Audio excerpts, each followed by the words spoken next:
ഇതുകൊണ്ടാണ് സ്ത്രീകളോട് പ്രത്യേകം പറഞ്ഞത്, യാ മഅ്ശറൻ നിസാഇ തസദ്ദഖ്ന, ഓ സ്ത്രീ സമൂഹമേ, നിങ്ങൾ സ്വതക്ക ചെയ്യൂ, നിങ്ങൾ ദാനം ചെയ്യൂ.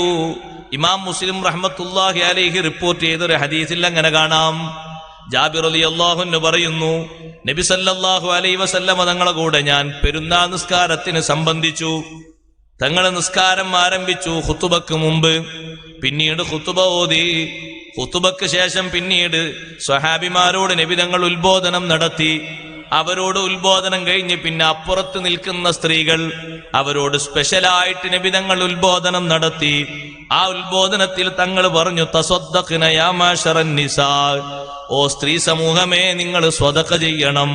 ഫഇന്ന അക്സറകുന്ന ഹതബു ജഹന്നം, നിങ്ങളിൽ അധിക പേരും നരകത്തിന്റെ വിറകുകളാണ്. ഇന്നും കണ്ടില്ലേ നിങ്ങളൊരു സഹോദരി സ്വർണ്ണാഭരണം സംഭാവന ചെയ്തത്? അള്ളാഹു കബൂൽ ചെയ്യുമാറാകട്ടെ. കഴിഞ്ഞ ദിവസങ്ങളിൽ ധാരാളം സംഭാവന ചെയ്ത സഹോദരിമാരുണ്ട്, സഹോദരങ്ങളുണ്ട്, കുട്ടികൾക്ക് തക്കാഫുൽ ഏറ്റെടുത്തവരുണ്ട്. നീ സ്വീകരിക്കണേ അല്ലാ. അവരുടെ എല്ലാവിധ കാര്യങ്ങളിലും നീ ഫത്ഹും സലാമത്തും നൽകണേ അല്ലാ.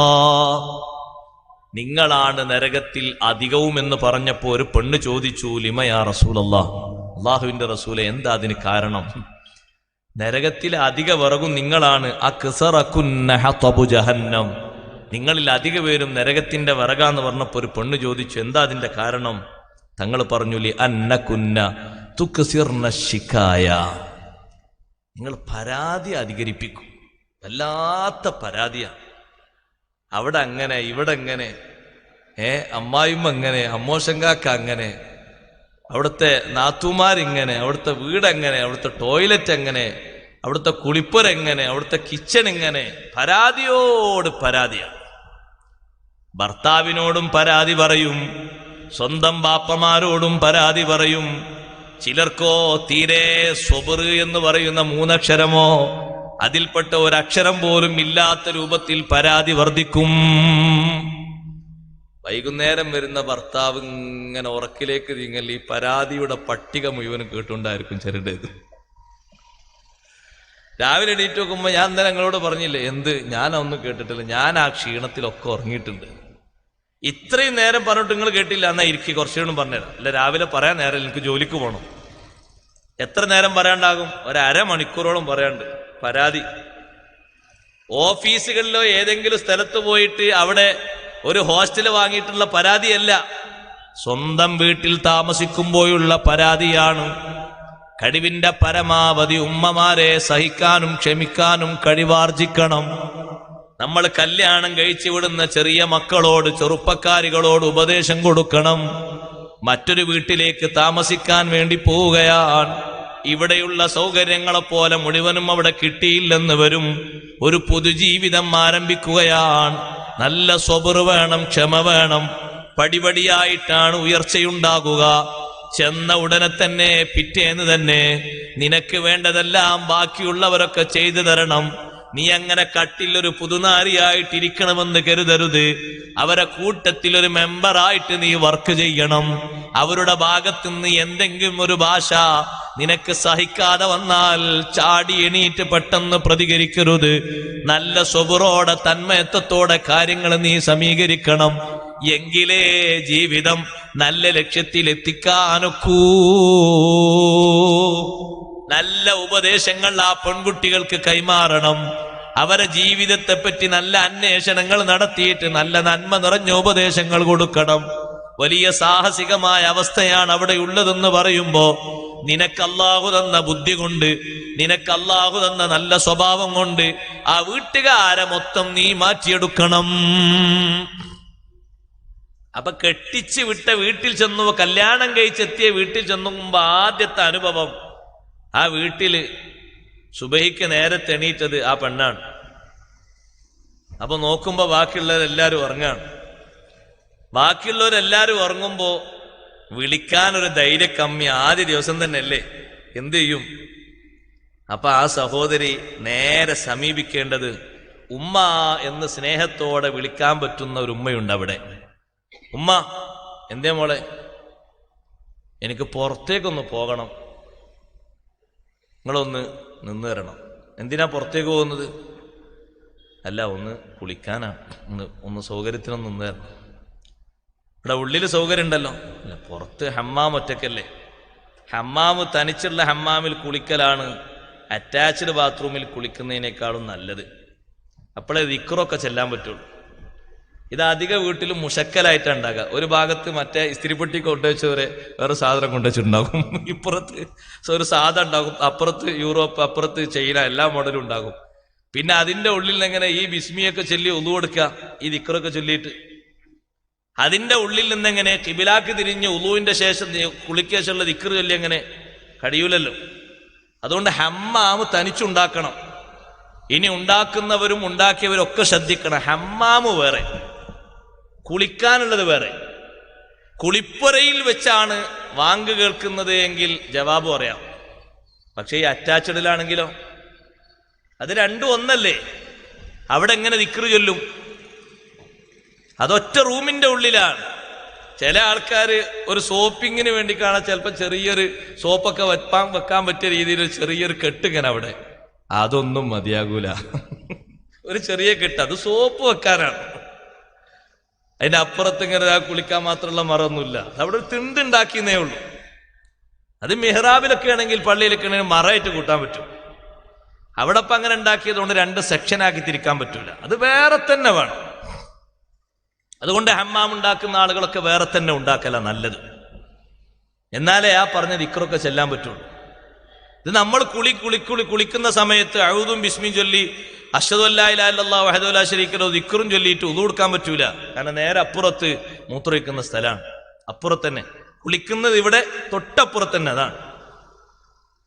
പിന്നെ അവിടുന്ന് എങ്ങനെ ഇത് സംഭവിക്കും? അപ്പൊ അത് മൊത്തം അങ്ങനെയാണല്ലോ കൂട്ടുക. ഇപ്പൊ ഒരു ബാത്റൂമിന്റെ ഉള്ളിലേക്ക് പോകുന്ന വഴി, ആ വഴിയിൽ വെച്ചല്ലല്ലോ ദിക്ർ ചൊല്ലേണ്ടത്, കിടക്കുന്നിടത്ത് വെച്ചല്ലേ. കാരണം ആ വഴി അതിലേക്കുള്ള സൗകര്യം ആയതുകൊണ്ട് അതിന്റെ ഉള്ളിൽ പെടുത്തിയത്. അവിടെ വെച്ചല്ലല്ലോ സലാം പറയേണ്ടത്, പുറത്തിറങ്ങണ്ടേ. ഇതേ രീതിയിൽ തന്നെയാണ് ഇവിടെയും. അപ്പൊ ഹമ്മാമിലേക്ക് പോകാൻ വേണ്ടി അമ്മായിമ്മയെ വിളിച്ചു. അമ്മായിമ്മ നിങ്ങളൊന്ന് വരി, പുറത്തേക്കൊന്ന് പോകാൻ, കുളിക്കാനാ.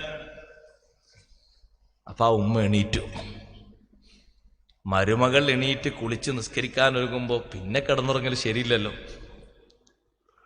അപ്പൊ മരുമകൾ എണീറ്റു എന്നുള്ള നിലക്ക് അമ്മായിമ്മ അമ്മോശം കാക്കാനെയും വിളിച്ചു. പിന്നെ എല്ലാവരെയും വരിവരിക്ക് വിളിച്ചു. ആ പെൺകുട്ടി ഒരാളെ വിളിച്ചിട്ടുള്ളൂ. അങ്ങനെ ആസൂത്രിതമായി ആ വീട്ടിന്റെ ഉള്ളിൽ പരിഷ്കരണ പ്രവർത്തനങ്ങൾ നടത്തണം. നമ്മൾ അവരോട് നിർബന്ധിപ്പിച്ച് പറയലുമാകരുത്, എന്നാൽ അവരെ കൊണ്ട് ചെയ്യിപ്പിക്കുകയും വേണം.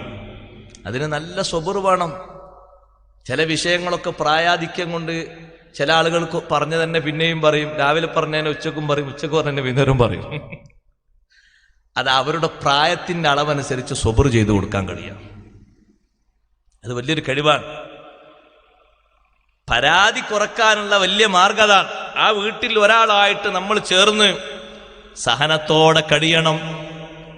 തൊട്ടതിനും തോണ്ടതിനൊക്കെ കുറ്റം പറയുന്നുണ്ടെങ്കിൽ നമ്മളെ ഉമ്മയെക്കാളും പ്രായമുള്ള ഉമ്മയാണ് ഉപ്പയാണെന്ന അർത്ഥത്തിൽ പെട്ടെന്ന് പ്രതികരിക്കാതെ ക്ഷമിക്കണം. ക്ഷമാപൂർവം കാര്യങ്ങൾ കൈകാര്യം ചെയ്യണം. ചെന്ന പിറ്റേന്ന് തന്നെ വെറുപ്പുളവാക്കുന്ന വാക്കുകൾ പറയരുത്. നീ നല്ല അദബുള്ളവരായി മാറണം. പെൺകുട്ടി നല്ല അദബോടെ ജീവിക്കുന്ന പെൺകുട്ടിയാകണം. ആ പെൺകുട്ടിയുടെ ദീനീ ചിട്ട കൊണ്ട് കുടുംബത്തെ മാറ്റിയെടുക്കാൻ പറ്റും. ആ പെൺകുട്ടിയുടെ ഇബാദത്ത് കൊണ്ട്, സ്വഭാവം കൊണ്ടും കുടുംബം മുഴുവനും മാറിക്കിട്ടും. സുബ്ഹാനല്ലാഹ്. അങ്ങനെ മാറ്റം വരുത്തുന്ന എത്രയോ സഹോദരിമാരുണ്ട്. അങ്ങനെ ചില ആളുകൾ പറയാറുണ്ട്, എന്റെ വീട്ടിലെ മക്കളും എല്ലാവരും കൃത്യമായി സുബഹി നിസ്കരിക്കാൻ തുടങ്ങിയത് രണ്ടാമത്തെ മരുമോള് വന്ന ശേഷമാണ്. ആദ്യത്തെ മരുമോള് വന്നപ്പോ കുറച്ചൊക്കെ പിന്നെ അവർ നമ്മളോട് കൂടെ ചേർന്നു. രണ്ടാമത്തെ മരുമോൾക്ക് ഒരു അഡ്ജസ്റ്റ്മെന്റും ഇല്ല. കാരണം അവരെ വീട് അങ്ങനത്തെ ഒരു വീടായിരുന്നു. ആ കുട്ടി താമസിച്ച വീട്ടിലെ വാപ്പയും ഉമ്മയും കുടുംബമൊക്കെ അവല് വക്തിൽ എന്നെ സുബഹി നിസ്കരിക്കുന്നവരായിരുന്നു. അപ്പൊ അതിൽപ്പെട്ട ഒരു മെമ്പറാണ് ഈ കുട്ടി. അങ്ങനെയുള്ള ആ നല്ല മുത്തുമണിയായ നല്ല സഹോദരി ആ വീട്ടിലെത്തിയപ്പോ ആ വീട്ടിൽ അന്ന് വരെ സുബഹി ഖളാ ആക്കിയിരുന്ന ചെറുപ്പക്കാര് മുഴുവനും നേരത്തെ എഴുന്നേറ്റ് നിസ്കരിക്കുന്നതിന് ആ പെൺകുട്ടി ഒരു പ്രചോദനമായി. അതിന് നന്നായി സ്വബറ് പാലിക്കണം, എന്നാൽ പരാതി കുറക്കാൻ കഴിയും. നിങ്ങൾ നരകത്തിലാണ് അധികവും എന്ന് പറയാനുള്ള കാരണം നിങ്ങൾ പരാതി അധികരിപ്പിക്കുന്നു. ഭർത്താക്കന്മാരോട് സ്വന്തം മാതാക്കളെ പറ്റി ഭാര്യമാര് പരാതി പറയുമ്പോ അതെന്റെ ഉമ്മയാണ്, നിന്റെ ഉമ്മയെപ്പറ്റി ഞാനൊരു പരാതി പറഞ്ഞാ നിനക്ക് സഹിക്കുമോ? ഇല്ല, എന്നാ നീ അങ്ങ് ക്ഷമിച്ചേക്കൂ. പ്രായം കൂടുതലായില്ലേ, നിനക്കും ഒരു പ്രായം അങ്ങനെ വരുന്ന സമയത്ത് നീ ഇപ്പൊ എന്റെ ഉമ്മയോട് സ്വബറ് കാണിച്ച് ഒരു വാക്കങ്ങനെ പ്രായാധിക്യം കൊണ്ട് പറഞ്ഞെങ്കിൽ അനാവശ്യമൊന്നും പറഞ്ഞിട്ടില്ലല്ലോ, പറഞ്ഞതൊന്ന് ചൂടായി പറഞ്ഞു എന്നല്ലേ ഉള്ളൂ, കാര്യമല്ലേ പറഞ്ഞത്. ക്ഷമിക്കണം, നല്ല സ്വഭാവത്തോടെ പെരുമാറണം. നിന്റെ ഉമ്മാന്റെ അടുത്ത് ഞാൻ പോയി, അതെന്റെ ഉമ്മയുമാണ്. ഞാൻ അവിടെ എത്തിയപ്പോ നിന്റെ ഉമ്മ ചൂടായപ്പോ ഞാനത് നിന്നോട് പറഞ്ഞാ നിനക്ക് സഹിക്കോ പെണ്ണേ? ഇല്ല ഇല്ല, എനിക്കൊരു നിലക്കും സഹിക്കൂല, ഞാൻ നിങ്ങളെയും വിട്ട് എന്റെ വീട്ടിലേക്ക് പോകും. എന്നാൽ ഇപ്പോൾ ഞാൻ നിന്റെ വീട്ടിലേക്ക് കൊണ്ടുപോയി അയക്കാതെ ഇവിടെ തന്നെ സുഖത്തോടെ കഴിച്ചു കൂട്ടാൻ നിന്നെ പ്രേരിപ്പിക്കുന്നത് നീയും എന്റെ മാതാവിനോട് കുറച്ചൊക്കെ ക്ഷമിക്കണം, നല്ലോണം ക്ഷമയോടെ പാലിക്കണം, ആദരവ് വേണം, ബഹുമാനം വേണം. എങ്ങനെയാണ് ഇബ്രാഹിം നബി അലൈഹിസ്സലാമിനെ ഇസ്മായിൽ നബി അലൈഹിസ്സലാമിന്റെ രണ്ടാമത്തെ ഭാര്യ ഇബ്രാഹിം നബി അലൈഹിസ്സലാമിന്റെ ബറക്കത്തുള്ള ദുആന്റെ കാരണമാക്കിയത്? എങ്ങനെ? നല്ല പ്രതികരണം കൊണ്ടാണ്. ഒരൊറ്റ പരാതിയും പറഞ്ഞില്ല. ഒന്നാമത്തെ ഭാര്യ പരാതിന്റെ കെട്ടാണ് അയച്ചു വിട്ടത്. ഇസ്മായിൽ നബി അലൈഹിസ്സലാമിന്റെ ആദ്യത്തെ ഭാര്യ. ഭർത്താവ് ഇവിടെ, ഭർത്താവ് അങ്ങനെ പോയി. എങ്ങനെ ഭക്ഷണം ജീവിതമൊക്കെ ഒക്കെ ഇടങ്ങേറാണ്. എപ്പോഴെങ്കിലൊക്കെ വെള്ളം കിട്ടി, ഇറച്ചി കിട്ടി, മറ്റേ കിട്ടിയെങ്കിലായി. ഇത് കണ്ടപ്പോ തന്നെ ഇബ്രാഹിം നബി അലൈഹി സ്വലാമിന് മനസ്സിലായി ഇത് മുന്നോട്ട് പോകൂല. കാരണം ഈ താവിഴയിൽ ഒരു നിലക്കും അഷ്റഫുൽ ഖൽക്ക് വരാൻ ചാൻസ് ഇല്ല. ഈ സ്വഭാവമുള്ളതിലോ ഈ രൂപത്തിലുള്ള ഒതുക്കല്ലാത്തതിലോ. ഉടനെ അത് മാറ്റിവെക്കാൻ പറഞ്ഞു. സൗന്ദര്യത്തിന്റെ കുറവ് കൊണ്ടല്ല, പരാതിയുടെ പട്ടിക അധികരിപ്പിച്ചപ്പോൾ ആ പെണ്ണിൽ സൂഉൽ അദബ് മനസ്സിലാക്കി. രണ്ടാമത്തെ പെൺകുട്ടിക്ക് ഇസ്മായിൽ നബി അലൈഹി സ്വലാം കല്യാണം കഴിച്ച രണ്ടാമത്തെ ആ പെൺകുട്ടിക്ക് എത്രമാത്രം വലിയ അദബാ നോക്ക് നിങ്ങൾ. ചെറിയ അദബൊന്നല്ല, വലിയ അദബല്ലേ. ഇബ്രാഹിം നബി അലൈഹിസ്സലാം വന്ന പാടെ ആദ്യത്തെ പെൺകുട്ടി ഈ പരാതി മുഴുവനും പറഞ്ഞപ്പോൾ താടി രോമങ്ങൾ മുഴുവനും നരച്ച പ്രായാധിക്യമുള്ള, കണ്ടാൽ സൗന്ദര്യമുള്ള ആ ഒരു മഹാമനീഷിയോട് ഒന്ന് ഇരിക്കാൻ പോലും പറഞ്ഞില്ല. രണ്ടാമത്തെ പെൺകുട്ടിയോ, ഒന്ന് ഇറങ്ങിയിരിക്ക്, ഉള്ള ഭക്ഷണങ്ങൾ എന്തെങ്കിലും കഴിക്കാം. ഇത് ഇബ്രാഹിം നബി അലൈഹി സ്വലാമാണെന്ന് ലക്ഷണങ്ങളൊക്കെ ഉണ്ട് ആ കുട്ടി മനസ്സിലാക്കി. അതിനു മുമ്പ് കണ്ടിട്ടില്ല. ഇതായിരിക്കും അമ്മോശം കാക്കാന്ന് മനസ്സിലാക്കിയതാണ്. ഒന്ന് ഇരിക്കി, ഒന്ന് ഇറങ്ങിയിരുന്നാൽ എന്തെങ്കിലുമൊക്കെ ഒന്ന് ഭക്ഷണം കഴിക്കും. ഇല്ല, ഞാൻ ഇറങ്ങുന്നില്ല. എങ്ങനെയുണ്ട് നിങ്ങളെ ജീവിതമൊക്കെ? എങ്ങനെ? അൽഹംദുലില്ലാ, സന്തോഷാണ്. എന്താ നിങ്ങളെ ഭക്ഷണം? ഭക്ഷണം പറഞ്ഞപ്പോൾ തുആമുന അൽ-ലഹ്ം വശറാബുന അൽ-മാ, ഭക്ഷണം ഇറച്ചിയുണ്ട്, വെള്ളമുണ്ട്. അല്ലാഹുമ്മ ബാരിക് ലഹും ഫീ ലഹ്മിഹിം വഫീ മാഇഹിം. ഇബ്രാഹിം നബി അലൈഹിസ്സലാം ദുആ ചെയ്തു, പടച്ചോനെ അവരെ മാംസത്തിലും വെള്ളത്തിലും നീ ബർക്കത്ത് കൊടുക്കണേ. പിന്നെ മക്കയിൽ ഒരു സന്ദർഭത്തിലും അത് രണ്ടും ഇല്ലാത്തതില്ല. നബി സല്ലല്ലാഹു അലൈഹി വസല്ലം പറഞ്ഞു, വലം യകുല്ലഹും യൗമൈദിൻ ഹബ്ബുൻ, അന്നവർക്ക് ഭക്ഷണമായിട്ട് ധാന്യമില്ലായിരുന്നു. ധാന്യം ഉണ്ടെങ്കിൽ അതിനുകൂടി ഇബ്രാഹിം നബി അലൈഹി സ്വലാം ദ്വാരുന്നെങ്കിൽ എത്ര സജീവമായിട്ട് അത് അവിടെ നിലനിൽക്കും. അന്നവർ ധാന്യം ഭക്ഷ്യയോഗ്യമായ ഭക്ഷണമായിട്ട് ഉപയോഗിക്കുന്നില്ല. ഇറച്ചിയാണുള്ളത്, കാരക്കുണ്ട്, അതുപോലത്തെ സെയ്ത്തുണ്ട്, പലതും ഉണ്ട്. മുഖ്യ ഭക്ഷണങ്ങളാണ് എണ്ണിപ്പറഞ്ഞത്. അന്ന് ഹബ്ബിന് വേണ്ടി ദ്വാരുന്നിരുന്നെങ്കിൽ ധാന്യവും നിലനിൽക്കുമായിരുന്നു. ഇബ്രാഹിം നബി അലൈഹിസ്സലാമിനോട് ആ പെൺകുട്ടി വീണ്ടും പറഞ്ഞു, ഒന്ന് ഇറങ്ങൂ, വാഹനത്തിൽ നിന്നിറങ്ങൂ, എന്തെങ്കിലുമൊക്കെ ഭക്ഷണം കഴിക്കാലോ. മഹാനവർകൾ ഇറങ്ങിയില്ല. വീട്ടിലെയും കുടുംബത്തിലെയും വിശേഷങ്ങളൊക്കെ പറഞ്ഞു. ഒരൊറ്റ പരാതി പോലും പറഞ്ഞിട്ടില്ല. ആദ്യം പറഞ്ഞത് പരാതിയുടെ പട്ടികയാണ്, പരാതിയുടെ കൂമ്പാരമാണ് ആദ്യത്തെ ഭാര്യ പറഞ്ഞത്. അതുകൊണ്ടാണത് മാറ്റിവെക്കാനും ഉമ്മരപ്പടി മാറ്റാനും പറഞ്ഞത്. രണ്ടാമത്തെ പെൺകുട്ടിയുടെ ഹൃദ്യമായ സ്വഭാവം, ഇബ്രാഹിം നബി അലൈഹിസ്സലാം പോകാനൊരുങ്ങുമ്പോ നിങ്ങൾ പോകരുത്, ഞാൻ ഒന്ന് അകത്തു പോയി വരട്ടെ. ഉള്ളിൽ പോയി വന്നു. ഇബ്രാഹിം നബി അലൈഹിസ്സലാമിനേക്ക് അടുത്ത് നിൽക്കാൻ പറ്റുന്ന രീതിയിൽ, ഒന്ന് കാലൊന്ന് തായോട്ട് വെക്കാൻ പറ്റുന്ന രീതിയിൽ കാല് വെക്കാൻ വേണ്ടി ഉയരമുള്ളൊരു സാധനം അടുപ്പിച്ചു വെച്ചു കൊടുത്തു. മറ്റൊരു വസ്തുവിന്റെ മേൽ ആ പെൺകുട്ടി കയറി നിന്നു. ഒരു കോപ്പ വെള്ളം കൊണ്ടുവന്നിട്ട് പൊടി പുരണ്ട താടിരോമം ഒന്ന് നനച്ച് വൃത്തിയാക്കി കൊടുത്തു. തലയിലുള്ള പൊടികളൊക്കെ ഒന്ന് നീക്കിക്കൊടുത്തു. ഇബ്രാഹിം നബി അലൈഹിസ്സലാമിനുള്ള സന്തോഷത്തിന് കയ്യും കണക്കുമില്ല. അതിലല്ലേ ഇസ്മായിൽ നബി അലൈഹിസ്സലാമിന് 10 മക്കൾ ജനിച്ചത്. ഇബ്രാഹിം നബി അലൈഹിസ്സലാം ബർക്കത്തിന് ദുആ ചെയ്തു കൊടുത്തു. എന്തൊരു സ്വഭാവമുള്ള പെൺകുട്ടി. സഹോദരിമാരെ, ഞാനിത് പറയുന്നത് പരാതി അധികരിക്കുക. കെട്ടുകണക്കിനല്ലേ പരാതി കിടക്കുന്നത്. എന്നെ മെയിൻ ചെയ്തില്ല. അയാൾ ഗൾഫിൽ നിന്ന് വന്നപ്പോ, എന്റെ ഭർത്താവ് ഗൾഫിൽ നിന്ന് വന്നപ്പോ ആദ്യം തന്നെ തറവാട്ട് വീട്ടിലാ പോയി. ഒരു പരാതിയാണ്. പരാതി ഞാൻ ഒന്നായിട്ട് പറയുകയാണെങ്കിൽ അതന്നെ വേറെ വിഷയം വെക്കണം. പരാതിയായിട്ട് വേറെ വിഷയം വെക്കണം. ഇപ്പൊ ഇതിന് നേരല്ല. ഞാൻ ആയത്തിന്റെ വിശദീകരിച്ചപ്പോ ഹദീസ് വന്നപ്പോ കൂട്ടത്തിൽ പറഞ്ഞതാണ്. ഒരു സഹോദരിയുടെ പരാതി, എന്റെ ഭർത്താവ് ഗൾഫിൽ നിന്ന് വന്നപ്പോ ആദ്യം തറവാട് വീട്ടിലേക്കാ പോയത്. ആരെ കാണാന്? ഉമ്മാനെ കാണാൻ. അതാ പരാതി. അതുകൊണ്ട് 3-4 ദിവസമായിട്ട് ഭർത്താവിനോട് പിന്നെ മിണ്ടിയില്ല. ഇതൊരു പരാതിയാ. ആരെയാ മുന്തിക്കേണ്ടത്? നിങ്ങളൊന്ന് ആലോചിച്ച് നോക്കൂ. ഉമ്മാന്റെ അത്ര സ്ഥാനം ഭാര്യക്കുണ്ടോ? ഭാര്യക്ക് തീരെ സ്ഥാനമില്ല എന്നല്ല, ഭാര്യക്ക് സ്ഥാനമുണ്ട്. ഉമ്മാന്റെ അത്ര ഉണ്ടോ? അങ്ങനെ ഉണ്ടോ? പിന്നെ ഉമ്മാന്റെ സ്ഥാനം എന്താ ഉള്ളത്? ഉമ്മാനെ ഒന്ന് ആദ്യം കണ്ടുപോയി, അവിടെ വീട്ടിലൊക്കെ ഒന്ന് പോയി, എന്തൊക്കെയാ, കൂടുതൽ താമസിച്ചിട്ടൊന്നുമില്ല. അവിടെ ഒന്ന് കയറി സന്തോഷങ്ങളൊക്കെ പറഞ്ഞ് ഒരു വെള്ളമൊക്കെ കുടിച്ച് റാഹത്തായി ഞാൻ പിന്നെ വൈകുന്നേരം വരാണ്ട് ഇങ്ങോട്ട് വീട്ടിലേക്ക് തന്നെ വന്നു. അതാണ് ഇപ്പൊ പറഞ്ഞ, ആദ്യം ഇങ്ങോട്ട് വന്നില്ല. ഇപ്പരാതി ആദ്യം ആര് പറയണം? ഉമ്മമാരെ, ഉമ്മഹാത്തുൽ മുഅ്മിനീങ്ങൾ പറയണ്ടേ? അവര് പറഞ്ഞിട്ടില്ല. ഏത് യാത്ര കഴിഞ്ഞ് വന്നാലും മുഹമ്മദുർ റസൂലുള്ളാഹി സ്വല്ലല്ലാഹു അലൈഹി വസല്ലം പള്ളിയിലേക്ക് കയറിയാൽ പിന്നെ ആദ്യം കയറുന്ന വീട് ഫാത്തിമ ബീവിന്റെ വീടാണ്. അവിടെ കയറിയിട്ടല്ലാതെ ഒരു ഭാര്യയുടെ അടുത്തേക്കും പോയിട്ടില്ല. യാത്ര പുറപ്പെടുമ്പോൾ ഉമ്മഹാത്തുൽ മുഅ്മിനീങ്ങളോടൊക്കെ പറഞ്ഞ് അവസാനം യാത്ര പറയാൻ കയറുന്ന വീട് പുന്നാര മകളുടെ വീടാണ്. ഇതൊരു പരാതിയായി പറയാനാണോ? അതൊരു സ്നേഹത്തിന്റെ ബന്ധത്തിന്റെ ഒരു ഭാഗമല്ലേ? ഇങ്ങനെയുള്ള അർത്ഥമില്ലാത്ത പരാതികളെ കൊണ്ട് ജീവിതം തകർക്കരുത്. വിവാഹമോചനത്തിന്റെ വക്കിലേക്ക് എത്തിക്കരുത്. സങ്കട കണ്ണീരൊഴിക്കരുതേ.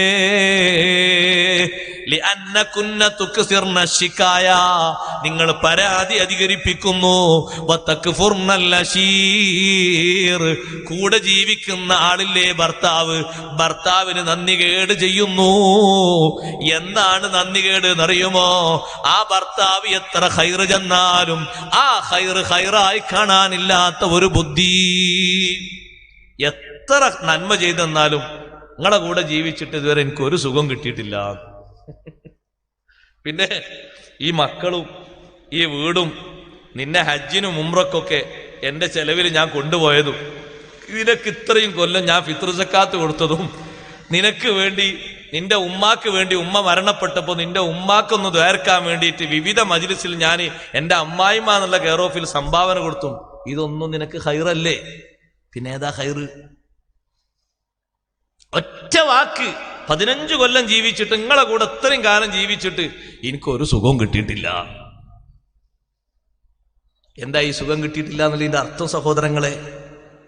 ഇത്തരത്തിലുള്ള നന്ദി കെട്ട വാക്കുകൊണ്ടാണ് നിങ്ങൾ നരകത്തിലെത്തുന്നത് എന്ന് സയ്യിദുനാ റസൂലുള്ളാഹി സ്വല്ലല്ലാഹു അലൈഹി വസല്ലം. ഇബാദത്തിന്റെ കുറവല്ല രണ്ടും, ബന്ധത്തിന്റെയും സ്നേഹത്തിന്റെയും കുറവാണ് പറഞ്ഞത്. അതുകൊണ്ട് എന്റെ സഹോദരിമാരോട് ഞാൻ പറയുന്ന, നബി സല്ലല്ലാഹു അലൈഹി വസല്ലം സ്വതക്ക കൊടുക്കാൻ വേണ്ടി പറഞ്ഞപ്പോ അന്നത്തെ സഹോദരിമാർ, സ്വഹാബി വനിതകൾ, അവരെങ്ങനെ സ്വതക്ക കൊടുത്തത്? സ്വഹീഹുൽ ബുഖാരിയിൽ കാണാം, ഫജഅലത്തിൽ മർഅതു തുൽഖിൽ ഖുർത വൽ ഖാതമ. മോതിരം അടിച്ച്, കാതിലെ കമ്മലയിച്ച്, കഴുത്തിലെ ചിറ്റയിച്ച് ബിലാൽ ഇബ്നു റബാഹ് റളിയല്ലാഹു അൻഹുവിന്റെ വസ്ത്രത്തിലേക്ക് സഹോദരിമാരിട്ട് കൊടുക്കുന്നു. അങ്ങനെ ആ വസ്ത്രത്തിൽ ധാരാളം സമ്പത്ത് ഒരുമിച്ചുകൂടി. അതുമായി നബി തങ്ങളെ ഹദ്റത്തിലെത്തിയപ്പോൾ ഖസമഹു അലാ ഫുഖറാഇൽ മുസ്ലിമീൻ, ഈ വാങ്ങിയതൊക്കെ നബി തങ്ങൾക്ക് സ്വന്തമായി കൊണ്ടുപോകാനല്ല, പാവപ്പെട്ട മുസ്ലിങ്ങൾക്ക് അത് നബി തങ്ങൾ വീതം വെച്ചു കൊടുത്തു.